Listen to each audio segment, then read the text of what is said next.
Knuckles. Knuckles! Knuckles! Do you know Like that. knuckles like this one? Hindi siya ganun ka-excited. Hailey! Oh, Yeah! ow! Ouch! Yeah! No more fears if you're beside me. Need you close enough to.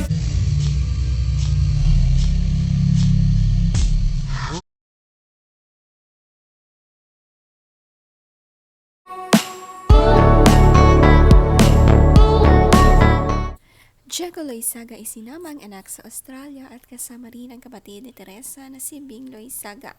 Sa Australia nga sila nag-celebrate ng New Year at may sariling bahay nga si Teresa dito sa Perth, Australia. Kasama rin ang isang anak ni Bing at Chano Gibbs na si Chi.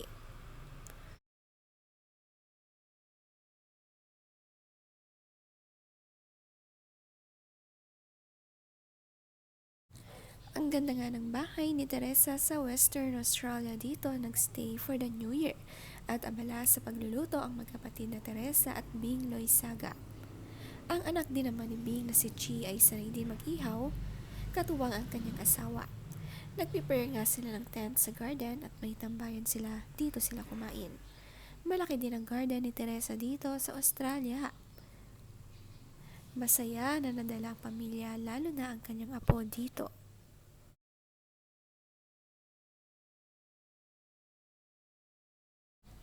Tulong-tulong nga sila sa pagluluto ng mga kakainin at ihahanda nila.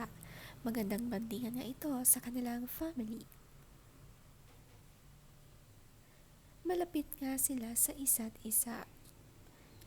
Ngayong holiday nga lang kasi sila magkakasama kaya masaya ang banding na ito.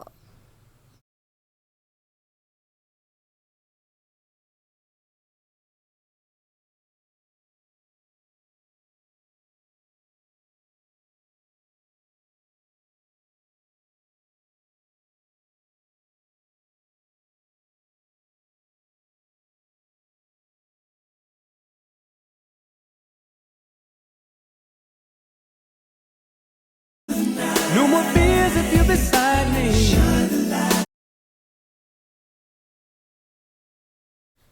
Tuwang-tuwa naman nga si Chano Gibbs sa anak ni Diego na si Hailey. Nakakatuwa nga si Hailey at very close sa kanyang mga lolo at lola. Ang bait din ng mother ni Hailey na pumayag sumama sa Australia ang kanyang anak.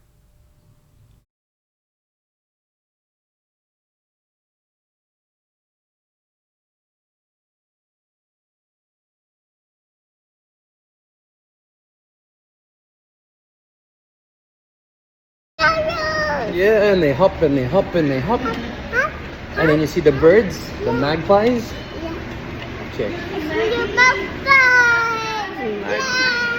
Yeah. Makikita nga kay Hailey na very excited siya sumakay ng eroplano at gusto nang makita ang mga birds sa Australia. Very close nga si Hailey sa kanyang daddy Diego.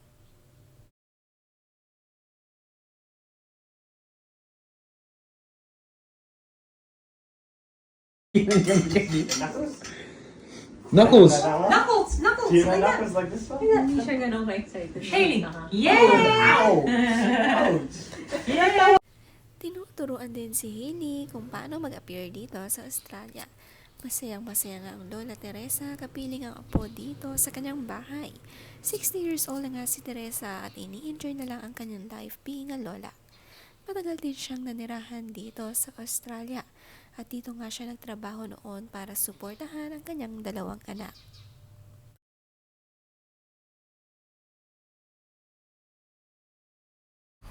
Si Hailey minimi talaga ng kanyang daddy Diego at maganda rin ang kanyang mommy Alexis. Kaya naman perfect ang beauty ng anak nila. Si Lola Teresa nga sobrang saya na makapiling ang apo dito sa Perth.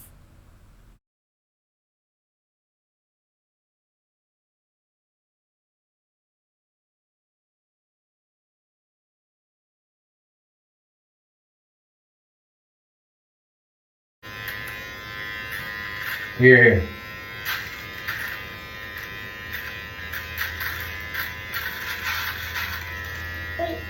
Oh, careful. Here.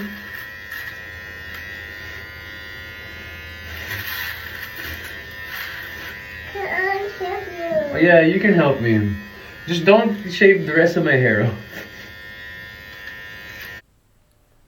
Ang sweet naman nga ni Hailey at tinulungan ang kanyang daddy Diego na mag-shave ng kanyang face. Maalaga nga sa anak itong si Diego at ang cute-cute din naman ang curly hair ng kanyang baby girl.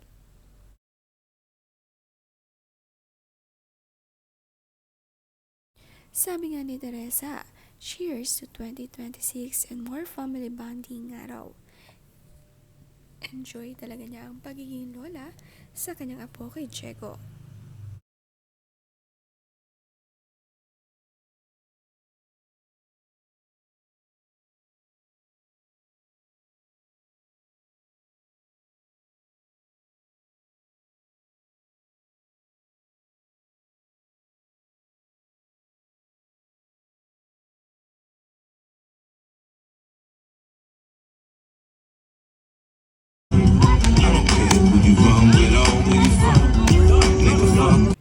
Ang tapang naman nga ni Diego at siya ang nag-start ng fireworks sa pagsalubong nila ng bagong taon.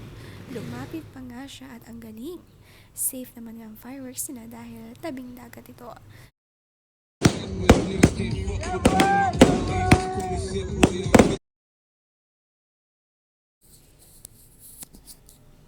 Sa Pilipinas nga maraming kaibigan at barkada si Diego na kasama na mag-celebrate ng New Year.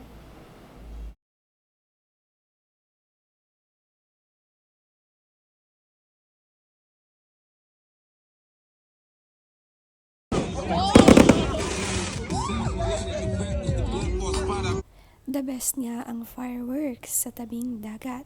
Maganda nga ang napili at nabili nila ang fireworks para sa 2026.